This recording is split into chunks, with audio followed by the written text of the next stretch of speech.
everyone. It's lovely to have you here with us. Thank you for joining us. Thank you also to those who are joining in consciousness. It's a blessing to be here with you. Today, Yanni and I will be continuing our discussion on questions that have arisen from our recent book study group on Practicing the Present by Joel Goldsmith. As we're going through this work, if you have any questions or anything you'd like to share about the Infinite Way teachings or the spiritual path, please feel free to comment.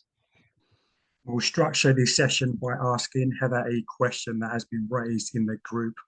And then after about 15 to 20 minutes, we'll end with a short meditation.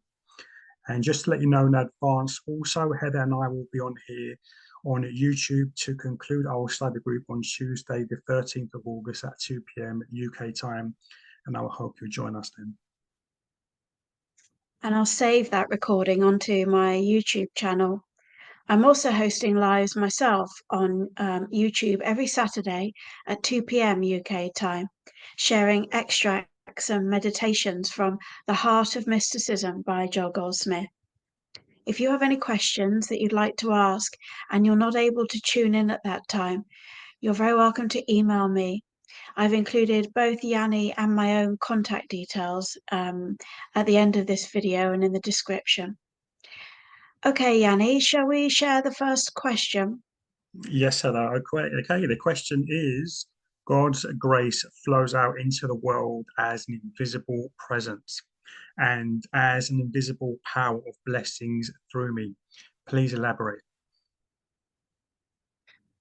Okay, well, so far in our study of practicing the presence, Joel showed us that the blessings of consciousness flows through the mind that's a transparency or a vacuum. And he's discussed the importance of being still and how to do that. So now, what truths can we know about this life force? Well, we can start by knowing that life is invisible to the senses and that it is an invisible law, an invisible power and presence of good. So let's explore these one by one. Firstly, spiritual law. And I'm going to read you an extract from volume 2 of The Heart of Mysticism. And this is what Joel tells us. This is a recent copy of The Heart of Mysticism. So in my version, this is page 94. And Joel says, there is an invisible law of life acting upon everything in the universe. And it is this life force, which we call spirit or God, that is the real substance, law, and activity of one's being.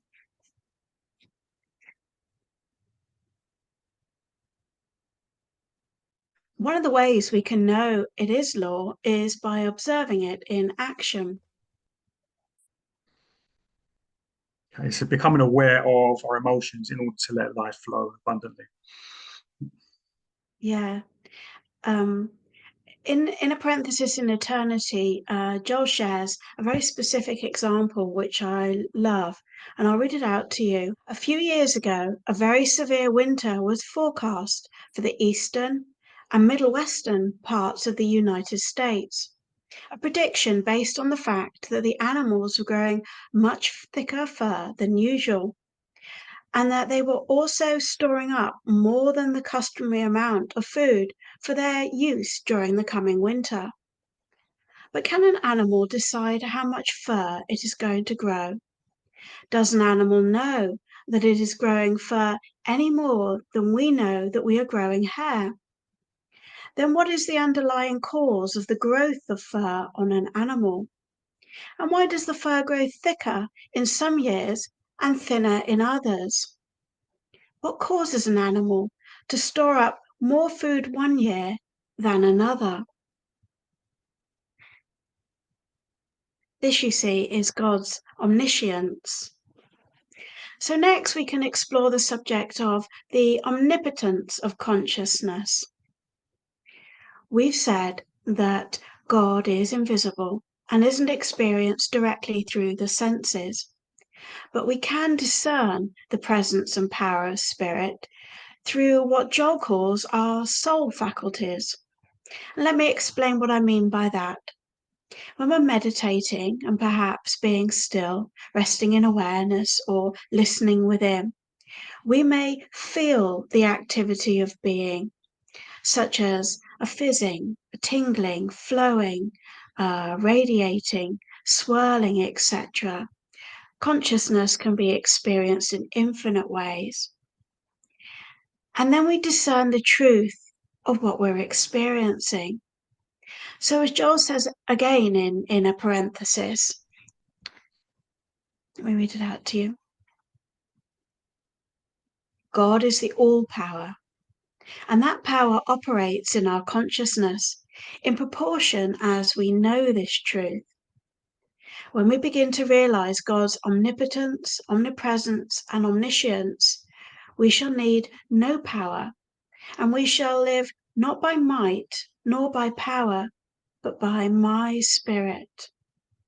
When we have learned not to resist evil, not to fight it, and not to try to get God to fight it for us, we will not have to labor for our good. We will receive it by grace.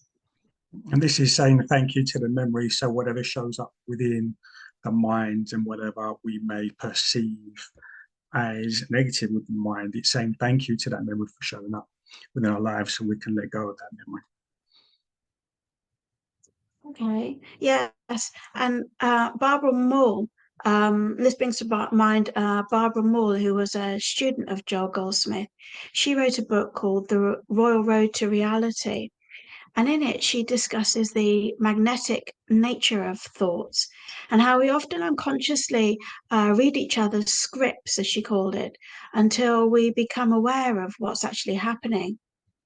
And so becoming conscious of this enables us to experience the one presence that's expressing through and as its own spiritual creation.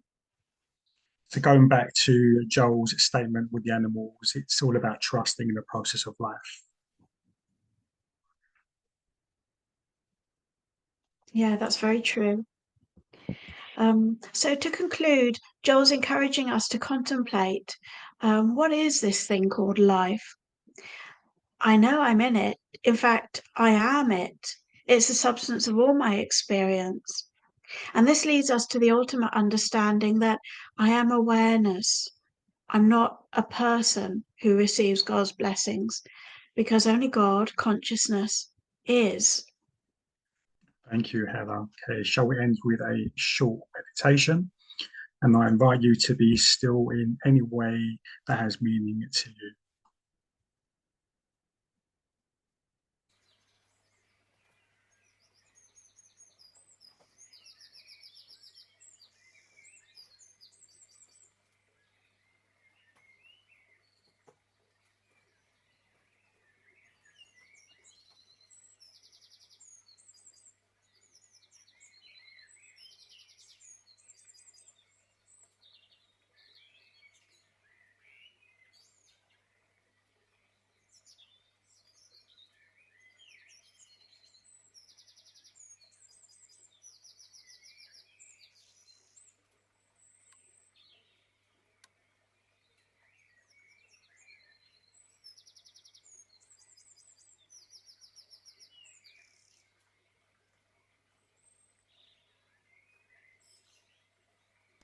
Thank you.